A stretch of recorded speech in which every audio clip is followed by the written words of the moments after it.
அனைவருக்கும் வணக்க மக்களே. சற்று முன் கிடைத்த ஒரு முக்கிய அறிவிப்பு. மின்சார வாரியத்தில் 15,000 காலி பணியிடங்கள் அமைச்சர் சொன்ன ஒரு குட் நியூஸ்.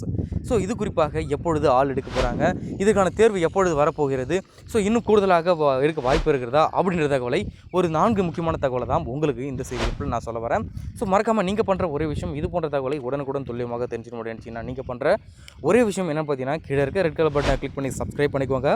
முக்கியமான விஷயம், வீடியோவை ஸ்கிப் பண்ணாமல் பார்க்குறீங்க, ரொம்ப நன்றி. ஸோ இதே போல் பார்த்தீங்கன்னா வீடியோவை ஒரு லைக் மட்டும் போட்டு வீடியோவை பாருங்கள். இப்போ வாங்க வீடியோக்குள்ளே என்ன சொல்லியிருக்காங்கன்றதை நான் உங்களுக்கு சொல்கிறேன்.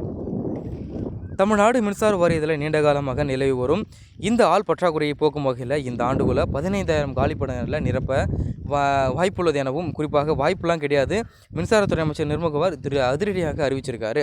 இவை அனைத்தும் பார்த்தா நிரந்தர ஒரு பர்மனெண்ட்டாகவே நாங்கள் நிரந்தர அரசு பணியாகவே இருக்கும் என்றும் அவர் திட்டவட்டமாக தெரிவிச்சிருக்காரு. ஏன்னு பார்த்தீங்கன்னா, இது வந்து இப்போ ஒருத்தவர் கேட்டிருக்காரு ப்ரெஸ் மீட்டில்.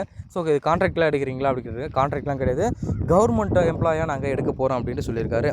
ஸோ அதே போல் பார்த்தீங்கன்னா, சென்னை அண்ணா சாலையில் உள்ள மின்சார வாரியத்தில் குறிப்பாக தலைமை அலுவலகத்தில் தற்பொழுது பார்த்திங்கன்னா நேற்று 300 பதவி குறிப்பாக உயர்வு அதிகாரிகளாக பணியமர்த்தப்பட்டிருக்காங்க.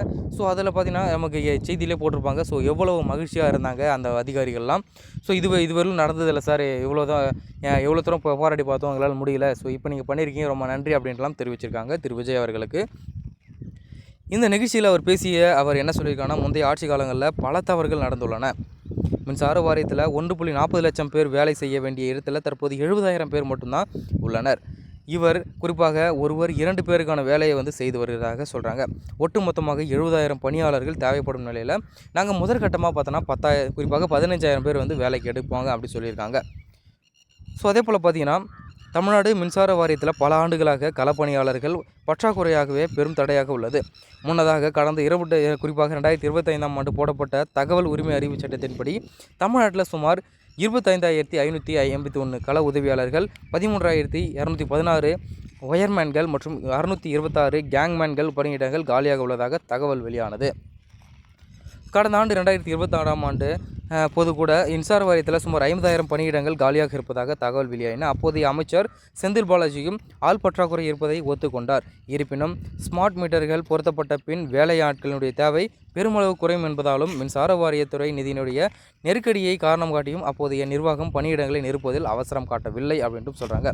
ஸோ எங்களுடைய ஆட்சி அந்த மாதிரிலாம் இருக்காது, நாங்கள் வந்தால் 15,000 வேகன்சியை ஃபஸ்ட்டு ஃபில் பண்ணுவோம், ஸோ 70,000 வேகன்சியை படிப்படியாக ஃபில் பண்ணுவோம், ஸோ மக்களுக்கான ஒரு ஆட்சியாக தான் இருக்கும் அப்படின்ட்டும் திரு அமைச்சராகிய நிர்மல்குமார் அவர்கள் பேட்டி கொடுத்துருக்காரு. இதனுடைய கருத்துக்கள் என்ன, ஸோ தமிழக வெற்றி கழகம் ஆட்சி சிறப்பாக நடக்கிறதா அப்படின்றது உங்களுக்கு ஒரு கான்ஃபிடென்ட்டை கொடுத்ததுன்னா மறக்காமல் ஒரு லைக் மட்டும் போட்டு வீடியோ நடைய வச்சுக்காங்க. அடுத்த வீடியோவில் சந்திக்கலாம். நன்றி, வணக்கம் மக்களே.